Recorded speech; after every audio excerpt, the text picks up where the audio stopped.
Tere tulemast Noorte Meedialabori saatesse. Meil siis täna on intervjuu Meelis Maripuuga, kes on Eesti Mälu Instituudi juhatuse esimees. Ja täna me räägime sellest märtsi küüditamisest, et mis see oli, kuidas see on seotud Eesti ajalooga, missugused sündmused tulid. Ja tuletan meelde, et 25. meil on Narvas aktsioon küünlate, siis paneme küünlat ilusti seal 500 küünlat seal Puškini ja Kerese monumendi juures, et mälestada märtsi küüdituse ohvreid. Nii, Meelis, mis see oli üldse? Mis oli märtsi küüditamine? Märtsi küüditamine oli kõige suurem Nõukogude võimude poolt läbi viidud ühekordne repressiooniaktsioon, kus ühe operatsiooni käigus võeti kinni Eestist suurusjärgus 20 000 inimest ja saadeti nad asumisele Nõukogude Liidu kaugematesse idapoolsetesse piirkondadesse, tänasel Venemaal, tänasel Kasahstanis. Pandi nad sinna sundkorras elama kolhoosidesse, kuhugi tööstusettevõtete juurde. Ja eesti keeles on selle kohta sõna küüditamine, mis ei ole küll juriidiline termin, aga võtab kokku selle asja olemuse, et inimesed siis administratiivvõimude sunnil võetakse kinni oma elukohtadest ja viiakse sunniviisiliselt teise kohta elama. Ja sellest me räägime kui repressioonist, juriidilisest seisukohast see ei olnud tolle mõistes inimesele karistus, et teda otseselt ju ei süüdistatud üheski kuriteos, aga lihtsalt tollane võim leidis, et need inimesed on sellele parasjagu võimul oleval režiimile ohtlikud, nad segavad selle kommunistliku ühiskonna ülesehitamist, mida loodeti teha, ja leiti, et riigivõimul on parem, kui need inimesed elavad teises kohas. No, loomulikult sisuliselt oli tegemist ju ikkagi karistusoperatsiooniga. Samamoodi võib ju tänane inimene ette kujutada, et kui ta kodumaja ette saabub veoauto, talle antakse loetud minutid või võib-olla ka tunnikene aega mõned hädapärased asjad kaasa võtta ja ta pannakse rongi peale ja sõidutatakse paar tuhat kilomeetrit kaugemale kuhugi peaaegu asustamata kohta, et loomulikult on see inimesele karistus. Et siis karistati mitte lihtsalt kõiki, et oli mingisugused kommunistliku režiimi vastased aktivistid neid küüdid? No seal oli tehtud valik, et ega jah, see ei olnud niimoodi, et kusagilt linnaservast või külaservast hakati võtma, et võtame nii palju, kui rongi mahu. Et see oli loomulikult tehtud ennem valik, et keda võtta, keda selle aktsiooni käigus Eestist ära viia. Ja 49. aastal oli iseloomulik see, et seal oli siis selliseid erinevaid elanikkonna gruppe, keda selle käigus karistati. Üks suur osa sellest enam-vähem 20 000 Eesti inimesest, kes ära viidi, olid talupidajad, kuna parasjagu oli käimas kollektiviseerimise protsess, Eestis taheti organiseerida kolhoose, inimeste talumajapidamised käest ära võtta, sundida nad kollektiivmajanditesse minema, mida eestlased teha ei tahtnud.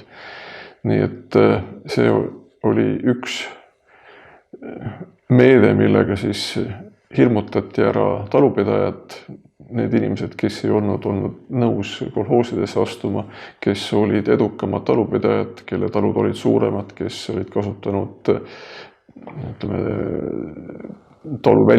oma pere välistööjõudu oma talude majandamiseks. Et selline jõukam kiht talupoegi võeti kinni ja viidi ära Siberisse. Ja nende hulgas olid ka paljud need, kes toetasid tegelikult Eesti metsavendi. 40. aastate lõpp oli veel aeg, kui Eestis toimus päris aktiivne Nõukogude korra vastane vastupanu liikumine. Ja see vastupanu liikumine oli just aktiivsel maapiirkondades, kus inimestel oli ennast lihtsam metsades ja soodes varjata. Ja on selge, et inimesed pikemat aega elada metsas ainult nendest saadustest, mida on võimalik metsast kas jahti pidada või marju korjata, on väga keeruline. Nii et tegelikult need inimesed, kes metsavendadena osutusid Nõukogude võimule vastupanu, tegelikult olid ju kontaktis oma sugulaste, tuttavate, sõpradega, kes elasid taludes ja kes neid tegelikult siis toiduainetega ka varustasid. Nii et see karistusaktsioon ühtepidi ja toimiski, ütleme, hirmutamisena, et inimesed kolhoosidesse läheksid, ja teisipidi olid siis välja valitud ka inimesed, kelle puhul kas teati või eeldati, et nad toetavad metsavendi oma talusaadustega. Nii et kui see küüditusaktsioon oli läbi viidud, siis väga paljud metsavennad tegelikult jäid ilma oma sellest toetusest, kes neid aitasid metsas vastu pidada, nii et see mõjus kahtlemata ka väga suurel määral vastupanu liikumisele, et metsavennad kas otsisid võimalust legaliseerumiseks, et oma niimoodi tulla ja ennast Nõukogude võimudele välja anda ja loota, et see karistus ei ole väga range, või nad lihtsalt siis ka haarangute käigus püüti kinni, kuna nendel võimalusi enda varjamiseks jäi juba vähemaks. Lisaks siis nendel, ütleme, elanikkonna gruppide, talupidajatel ja metsavendade varjajatele, abistajatele oli oluline osa küüditatust ka need perekonnad, kelle mõni perekonnaliige oli varasemate aastate jooksul juba arreteeritud.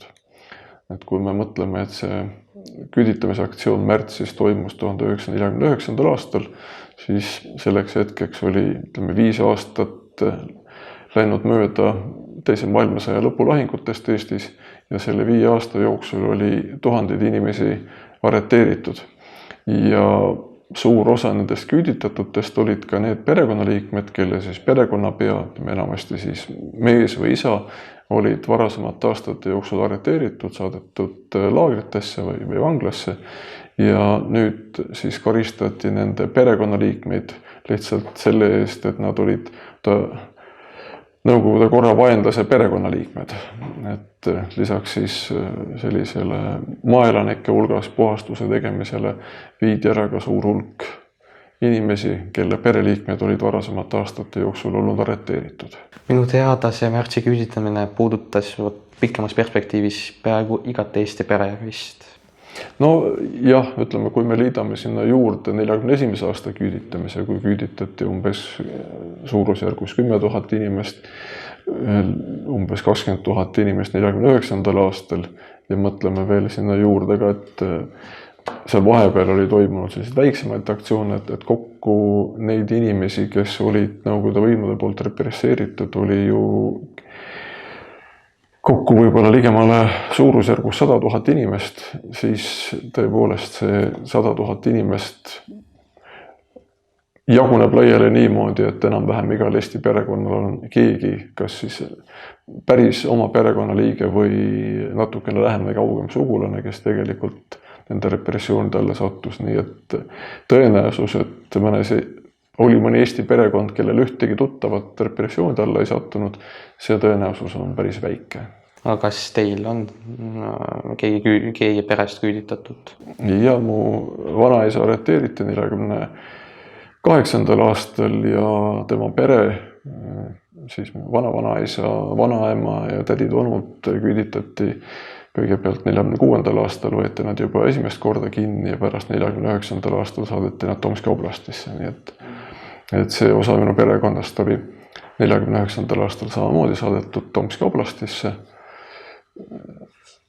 Vana-vanaisa ja üks onu surid seal, aga neil läks õnneks nii palju, et sel hetkel, kui neid hakati kodust ära viima, siis osa lapsi oli koolis ja need lapsed, kes olid koolis, nendel kooliõpetaja sai aru, mis on toimumas ja soovitas mitte koju minna, nii et neil õnnestus ennast ära peita ja üles kasvada siis tegelikult kasuperedest Eesti inimeste juures.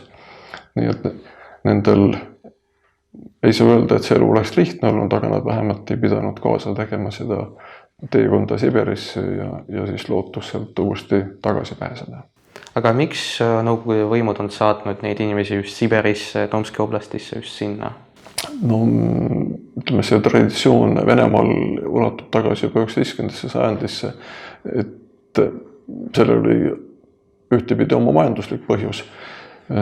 Siberi avarustes on ju suur hulk maavarasid, aga elutingimused on seal suhteliselt karmid, nii et ega kõik, ütleme, suur osa inimesi vabatahtlikult ju ei tahtnud tingimata elama minna elutingimustesse, kus sul talvel on 60 kraadi külma ja see ei ole kõige kutsuvam, nii et ütleme, tolleaegne Nõukogude ühiskond nägi vajadust, et nendes piirkondades on ühtepidi vaja ju üles ehitada kaevandusi, tehaseid selleks, et sealseid loodusvarasid kasutusele võtta, samamoodi ka põllumajandusega tegeleda, nii palju kui see võimalik on. Nii et ühtepidi oli nende inimeste saatmine just nendesse piirkondadesse kahtlemata majandusliku eesmärgiga selleks, et sealseid tööstusettevõtteid tööjõuga varustada, põllumajandust turgutada ja teisipidi oli see kahtlemata ka inimestele suurem karistus selles mõttes, et sa olid oma kodukohast väga kaugel ja sealt põgenemine ja lootus, et sa sealt omal käel jõuad tagasi Eestisse, oli suhteliselt väiksem. Et kui nad oleksid küüditatud siit võib-olla 100 või 200 kilomeetrit kuhugi Pihkva oblastisse, siis oleks olnud tunduvalt suurem võimalus, et inimesed püüavad sealt põgeneda, koju tagasi tulla, aga teha seda tuhandete kilomeetrite kauguselt, kus vahepeal on suured asustamata piirkonnad, et see, kuigi neid inimesi oli, kes sealt leidsid mingisuguse võimaluse koju põgeneda, aga see ei olnud kindlasti massiline.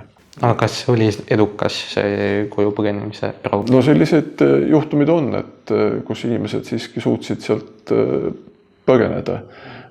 Et ega ta nüüd ei olnud muidugi selline põgenemine, et inimesed hakkasid sealt jalgsi tulema, et selleks on see vahemaa liiga pikk, aga inimesed püüdsid hankida endale dokumente, et kõige keerulisem selle põgenemise juures oli ka võib-olla see, et inimesel ei olnud oma isikut tõendavat dokumenti, sul ei olnud passi.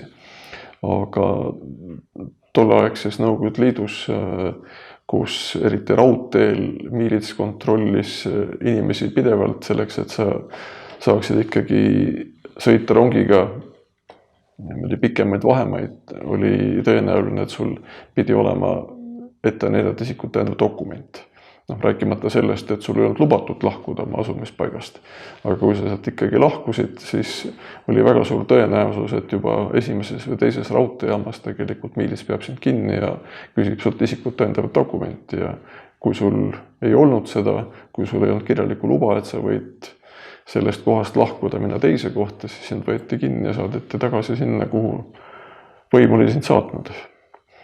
Aga jah, eks mingil ajal eriti noorematel inimestel, kellele anti võimalus kuhugi võib-olla õppima minna Siberis, ütleme kuhugi kooli, ta sai juba loa minna siiski kuhugi kusagil liikuma hakata. Või võib-olla ka endale võltsida mingit dokumente, et neid üksikuid inimesi, kes pagesid koju ja siit mingi aja pärast uuesti kinni võeti, neid ikkagi oli. Kas see märtsi küüditamine, kõik need küüditamised, see on ikkagi kommunistliku režiimi kuriteod, aga mis kuriteod veel olid kommunistliku režiimid, mis oleksid sama tragöödiaga Eesti elanikule?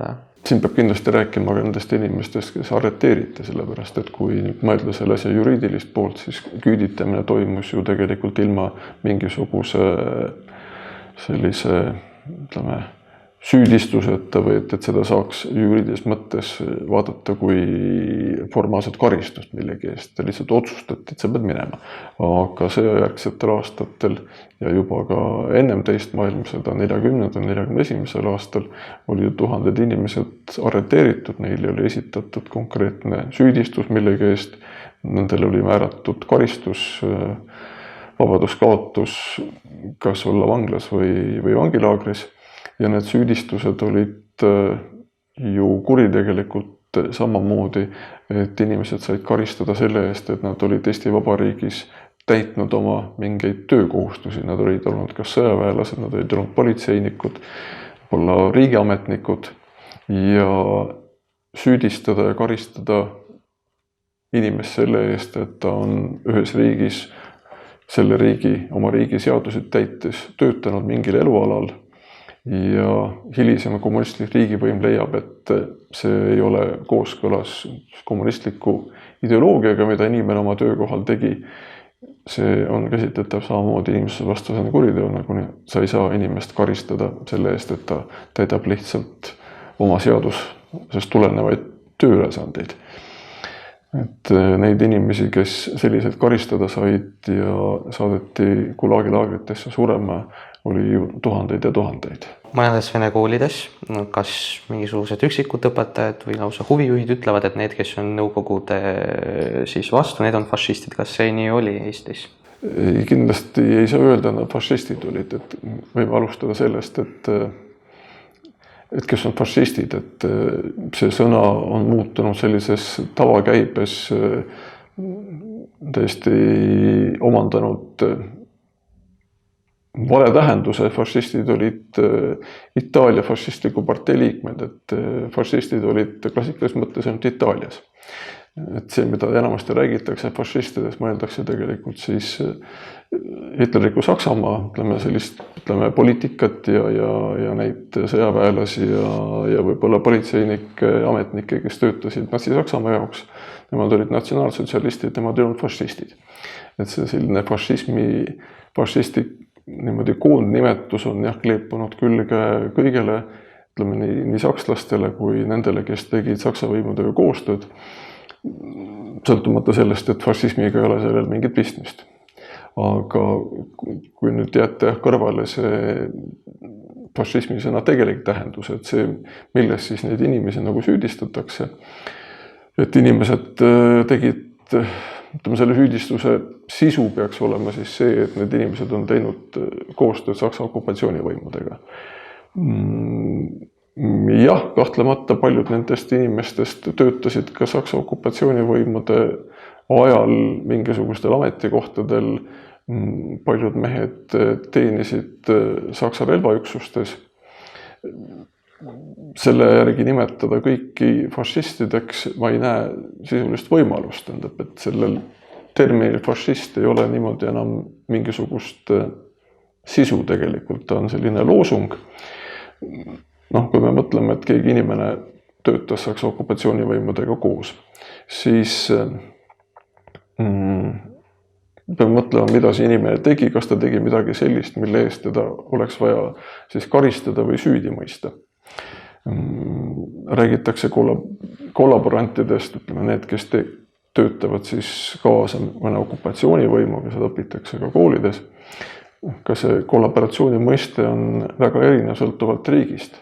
Et siin püütakse, ütleme ka Eesti tingimustesse laiendada seda kollaboratsiooni mõistet või siis seda fašisti nagu sõimusõna, nii nagu ta on olnud kasutusel võib-olla näiteks Lääne-Euroopas, kus Saksamaa tõepoolest ründas ühte riiki, okupeeris selle ja siis mingi osa sealseid elanikke hakkas oma riigi vallutanud okupantidega koostööd tegema. See oleks, ütleme, selline skeem, mida siis mõtteliselt, ütleme, imporditakse siia ja öeldakse, et eestlased tegid seda sama ja nad on nüüd fašistid. Selle juures peab mõtlema selle peale, et selleks hetkeks, kui Saksa armee vallutas Eesti, selleks ajaks Eesti Vabariiki enam ei olnud. Eesti Vabariigi oli vallutanud 1940. aastal Nõukogude Liit, selle okupeerinud, annekteerinud Eesti Vabariigi. Nii et kui Saksa armee vallutas Eesti territooriumi, siis ta ei vallutanud enam Eesti Vabariiki. Ta vallutas küll Eesti territooriumi, aga mis selleks hetkeks oli juba Nõukogude Liidu osa vägivaldselt. Nii et need inimesed, kes siis tegutsesid koos Saksa võimudega, nad ei reetnud Eesti Vabariiki, sest Eesti Vabariiki Saksamaa ei rünnanud. Nende lootus oli see, et kui Saksamaa võidab Nõukogude Liitu, siis avaneb võib-olla võimalus Eesti iseseisvus uuesti taastada. Nende silmis tol hetkel oli Saksamaa see, kes ründas ja tõrjus tagasi seda riiki, kes oli nende riigi just okupeerinud ja likvideerinud. Järgmiste aastate vältel, kui Saksa okupatsioonijõud Eestis tegutsesid, siis sai muidugi ilmsiks, et ka Saksamaal ei ole kavas Eesti iseseisvust taastada. Nii et need lootused eestlastel muidugi luhtusid. Aga see tegevus, mis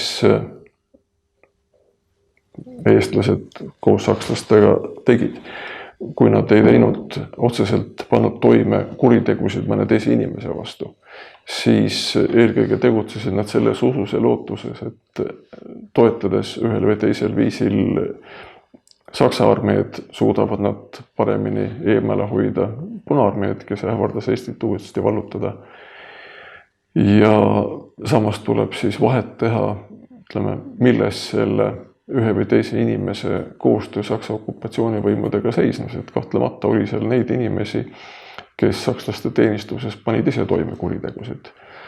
Mõrvasid inimesi ilma igasuguse kohtuotsuseta, olid need inimesed siis teised eestlased, kes olid poliitilistel põhjustel ka Saksa võimude poolt kinni võetud, olid nad Nõukogude sõjavangid, olid nad juudid, et kahtlemata oli selliseid inimesi ka eestlaste hulgas ja keda hiljem on selle eest ka karistatud. Aga pidada fašistideks lihtsalt ainult neid eestlasi, kes nägid, ütleme, sellises Saksamaa poolses sõjalises sissetungis mingit võimalust, et neid okupeeriv Nõukogude Liit tagasi tõrjutakse ja Nõukogude Liit selle läbi kaotab, see ei anna küll mingisugust alust kedagi fašistiks sõimata. Et see ei ole nii väga lihtne. Veel räägitakse seda, et metsavennad on ka fašistid. Kas kahtlemata olid? Ei olnud. No, jah, et kindlasti oli metsavendade hulgas ka neid, kes olid sõdinud Saksa relvaüksustes. Kui nad oleksid olnud, ütleme, kui me eeldame teoreetilist olukorda, et see keegi Eesti, ütleme, relva kandev meesterahvas oli fašist, kuigi, ütleme, seda me rääkisime, et fašistid olid Itaalias, aga ütleme, et ta siis oleks olnud natsionaalsotsialist või Hitler on toetanud Hitleri riiki, siis ta oleks pidanud ju koos Saksa armeega taanduma siit Saksamaal ja jääma Berliini kaitsma ja Hitlereid kaitsma. Need mehed, kes olid metsavennad, kui nad olid ka teeninud Saksa relvaüksustes, siis nad deserteerusid sealt, nad jäid Eestisse selleks, et heas usus ja lootuses püüda vastuseise Punaarmeele pärast seda, kui sakslased lahkunud olid. Et nad kaitsesid siin küll Eestimaad Punaarmee vastu ja mitte ei võidelnud hitlerliku Saksamaa eest. Nii et süüdistada metsavendi fašismis on küll väga selline mõeldamatu tegu. Üldiselt ka räägitakse paljudes, jällegi vene koolides, et Nõukogude Liit vabastas Eestit. See nii ei olnud ju. Selle kohta saaks öelda, et ta vallutas Eesti. Punaarmee tõrjus Saksa relvaüksused Eestist välja, aga Eesti vabastamine oleks olnud see, kui pärast seda antakse eestlastele võimalus ise oma elu korraldama jääda ja kui Punaarmee siit edasi liigub. Et Punaarmee ikkagi okupeeris Eesti, mitte ta ei vabastanud Eestit. See ühest küljest on küll vabastamine ühest okupatsioonist, ta vabastas Eesti Saksa okupatsioonist, aga see samu vabastamine samaaegselt tähendas okupeerimist teise armee poolt ja see ühe okupatsiooni asendumine teisega eestlaste jaoks ei ole mitte mingil moel vabanemine. Et siin üks okupatsioonivägi asendus teisega ja seda 2 korda, et 1941. aastal asendus Eestit okupeeriv Punaarmee Saksa okupatsioonivägedega ja 1944. aastal omakorda siis uuesti Punaarmee tõrjus Saksa armee Eestist välja ja jälle okupatsioonivõim vahetus. Mis okupant on eestlasele sõbralikum, kas Saksa okupant või Nõukogude okupant? No seda ei saa ühe sõnaga mõõta, et mis on sõbralikum.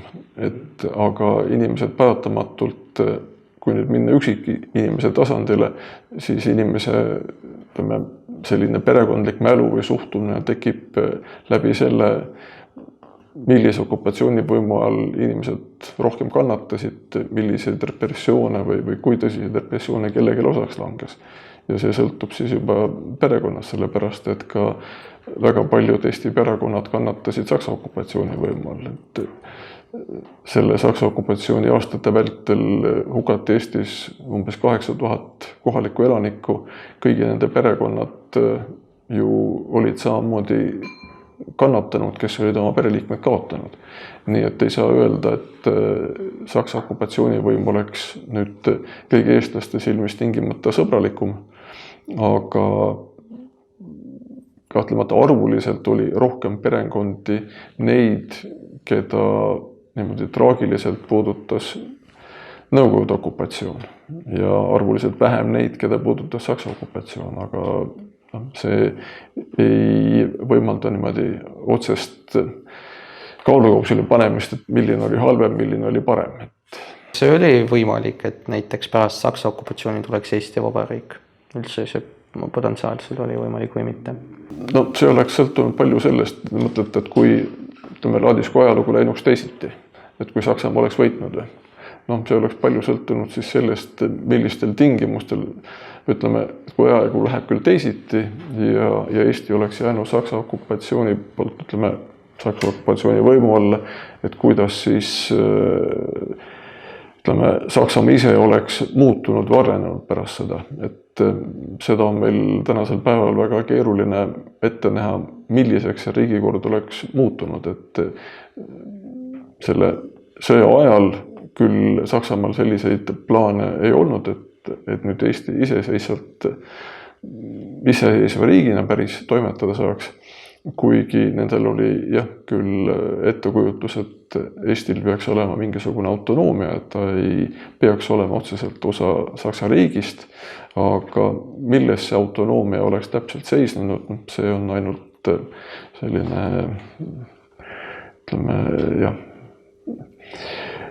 muinasjutu vestmine, et me võime oletada, mis võinuks saada, aga eks ta oleks sõltunud sellest, kes Saksamaal võimule jääb ja kuidas Saksamaa ise areneb.